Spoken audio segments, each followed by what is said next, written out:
মিছিল আমরা টানা কিন্তু পুড়িয়ে দিয়েছিলাম। এসআই সন্তোষকে কিন্তু আমরা জ্বালাই দিয়েছিলাম। ছাত্রদলের কিছু নেতারা তার উপর হামলা করে তাকে বানিয়াচং থানা জ্বালিয়েছি, এসআই সন্তোষকে পুড়িয়েছি বলে থানায় ওসির সামনে বসে হুমকি দেওয়া বৈষম্য বিরোধী ছাত্র আন্দোলনের হবিগঞ্জ জেলা শাখার সদস্য সচিব মাহাদি হাসান বেদম মার খেয়েছেন। বৃহস্পতিবার দুপুরে হবিগঞ্জ জেলা প্রশাসক কার্যালয় প্রাঙ্গণে তার উপর অতর্কিত হামলা হয়। পরে তাকে উদ্ধার করে সদর হাসপাতালে নিয়ে যাওয়া হয়। মাহাদির ভেরিফাইড ফেসবুক অ্যাকাউন্ট থেকে বিষয়টি নিশ্চিত করা হয়েছে। সব মশার বিরুদ্ধে সুরক্ষা দিতে এলো বসুন্ধরা এক্সট্রিম অ্যারোসল, মশার বিরুদ্ধে এক্সট্রিম সুরক্ষা। ওই ভিডিওতে বলতে শোনা যায় মাহাদি হাসানের উপর ছাত্রদলের নেতাকর্মীরা হামলা করেছে। এদিকে হামলার সত্যতা নিয়ে হবিগঞ্জ সদর মডেল থানার ওসি জাহিদুল হক বলেন, কতিপয় দুষ্কৃতিকারী মাহাদিকে কিল ঘুষি ও লাথি মেরেছে।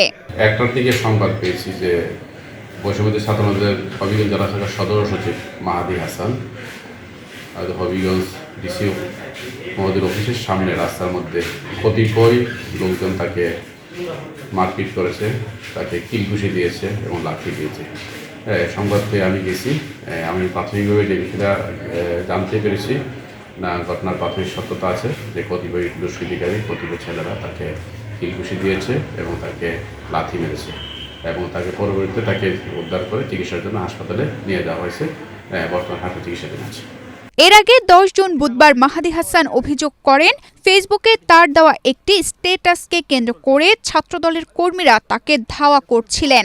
পরিস্থিতি বেগতিক দেখে তিনি হবিগঞ্জ সদর মডেল থানায় গিয়ে আশ্রয় নেন।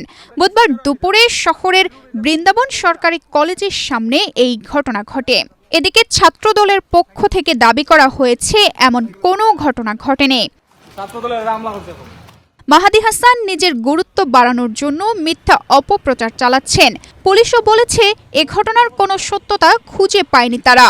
এদিকে গতকাল বুধবার ধাওয়া দেওয়ার বিষয়ে জানতে চাইলে গণমাধ্যম কর্মীদের মাহাদি জানান, সম্প্রতি নিজের ফেসবুক আইডিতে দেওয়া রাজনৈতিক স্ট্যাটাস নিয়ে তাকে লক্ষ্য করে এই ঘটনা ঘটে। তাকে নির্মমভাবে এখানে মাইর দূর করে তার এই যে শরীরের অবস্থা, আমরা তাকে এখন হাসপাতালে নিয়ে আসছি। ওই স্ট্যাটাসে তিনি সাবেক রাষ্ট্রপতি জিয়াউর রহমানকে নিয়ে সমালোচনা করেন। বিষয়টি জেলা ছাত্রদলের কিছু নেতাকর্মী সহজভাবে নেননি। তানজিদা রহমান, ইনায়া, বাংলাদেশ প্রতিদিন।